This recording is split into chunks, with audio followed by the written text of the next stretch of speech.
Hi, this is Richard Schulman from Keller Williams Realty in Los Angeles. I'm making a series of videos because you get your license and there's no instruction manual and you have no idea what to do. Now the second video here is 5 things you should know. So things to think about before you start in real estate, as you start in real estate, and to continue to think about as your real estate career progresses. And these are things that I think about even after over 2,000 transactions in the last 18 years. So the first thing is, what is your unique selling proposition? Another way to say it is, why do I hire you, right? Why did me, the consumer, why am I gonna hire you, the agent? I remember the first time someone asked me this question, it was 4 years in real estate before someone just straight out asked me, why should I hire you? And I had no answer, and of course he didn't hire me. I think every new agent, every experienced agent should constantly be thinking about, why am I the right fit for you? Now, a good answer for a new agent is that I'm newer and I'm hungry and I'm gonna work any number of hours necessary to make this deal happen for you, and a lot of people will respond positively to that. But hopefully one day you'll become an experienced agent like me and that value proposition changes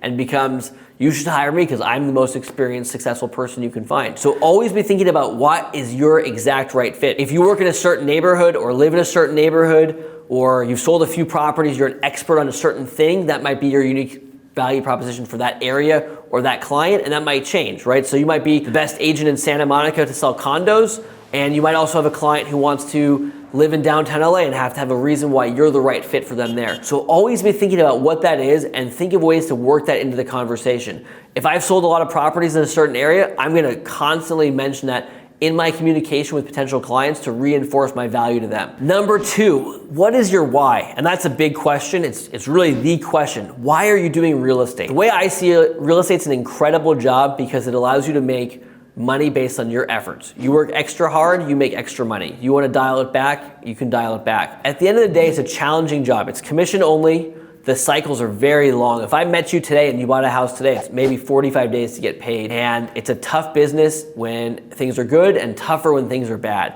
And so when you do this job, you expect to get something out of it.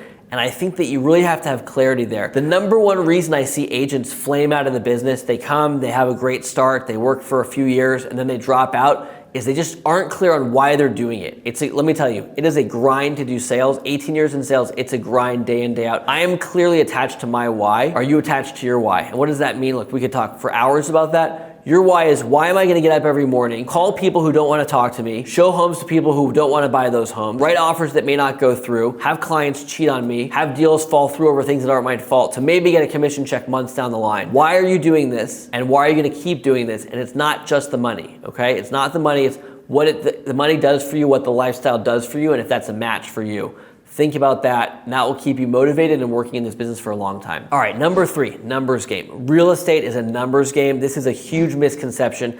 People think they get their license, they're gonna call 6 people, sell 4 homes, and retire. My team, one of the biggest teams in Los Angeles, one of the biggest teams in the nation last year, we sold about 225 properties, and we have about 60,000 people in our database. Keep that in mind, that you probably need to talk to about 20 to 30 people per annual sale. And honestly, that's spectacular. If you're doing 1 sale out of 30 people that you meet, you're doing great. Bottom line number, what I call the Trader Joe's rule. Trader Joe's is a market in case you don't have them where you are. You need to know 500 people that you would recognize at the market. They would recognize you and you would know tangible facts about them. Like, hey, that's Steve, he's got 2 kids, he lives over on Main Street and I sold him his house 4 years ago. How can you learn 500 people like that? You probably need to meet 10,000 people online, sphere of influence, social media, open house, door knock, cold call, FSBO expired. We'll show you how to do all of that, but think about, how do I meet 10,000, 20,000 people over the course of my career to find those right 500. All right, number 4, building your network. Building your network, what does that mean? You need to know people, you need to be in front of people, they need to like and trust you. Write that down, underline again, highlight. People need to like and trust you. How are you gonna do that? Constant meetings with people. Here are a few ways that you can build your network and maintain your network. Coffee dates. Are you meeting people for coffee and/or lunch and/or dinner as many days as possible? Our internal guidelines are that we should be having between 7 and 11 social contacts every week. Are you meeting people 5, 6, 7 times a week socially? Not for business, just to maintain and build those friendships. Number 2, are you building your network through other normal networking means? Networking groups, social affinity groups.